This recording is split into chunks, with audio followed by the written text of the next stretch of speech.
Aujourd'hui, il y a la cour d'assises spéciale qui va juger ces gens. Maintenant, une fois sur un plateau télé de RP Média, la question avait été posée à l'ex-ami de Kaoudjim, maître Mohamed Ali Bachili.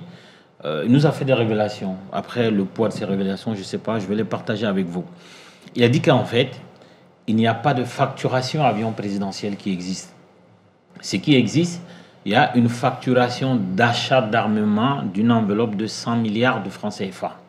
Et c'est dans ces 100 milliards-là qu'on a glissé un avion qu'on a mis à la disposition de la présidence et des hautes autorités. Et donc, cela se passe comme ça. Maintenant, quand on regarde, vous posez la question s'il n'y a pas eu un dysfonctionnement de notre justice. Bien sûr qu'il y a eu un dysfonctionnement de la justice parce que il y a Soumeilou Boubèye Maïga, l'ancien premier ministre, qui a été incarcéré dans l'attente d'un procès. Il est mort. Il y en a qui ont applaudi, qui se sont dit si, quand il était ministre, premier ministre, il aurait pu construire des hôpitaux. Le problème, il n'est pas là. Le problème, c'est que ce monsieur a été arrêté en disant qu'il a pris de l'argent public. Et cet argent-là nous appartient. Nous devrions savoir où est cet argent et recouvrer cet argent. Le problème, c'est qu'il est mort. On ne saura jamais, on n'aura jamais cet argent. Vous dites qu'il a pris de l'argent public, vous confirmez? Non, ce n'est pas ce que je dis. S'il s'est retrouvé derrière les barreaux, c'est qu'on lui reproche. Il y a des soupçons qui pèsent sur lui, comme quoi il aurait pris de l'argent public. Et là, on ne sait pas s'il l'a pris. On ne saura jamais s'il n'a pas pris. Et la présomption d'innocence qui est en vigueur en République du Mali nous oblige à dire aujourd'hui qu'il n'a pas pris, puisqu'il n'a jamais été jugé comme vous et moi. Ensuite, il y a dit Mahamadou Kamara, qui a fait à peu près 2 ans derrière les barreaux, qui a payé à peu près 1,5 milliard de francs CFA de caution, qui a été libéré.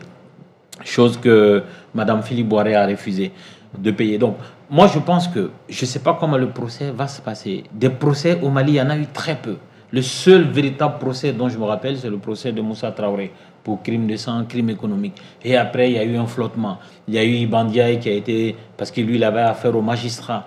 Et après, on n'a pas beaucoup de procès exemplaires au Mali. Donc, moi, je ne sais pas ce qui va arriver, mais une chose est sûre, nous devons créer de bons précédents. Okay. C'est-à-dire que le droit doit être dit.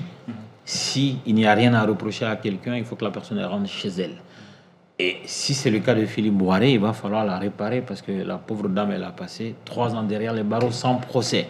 Il aurait fallu lui faire un procès si elle est coupable et part en prison. Et pareil pour les autres. Et aussi, peut-être qu'on en saura davantage sur le cas Soumeilou Boubèye Maïga.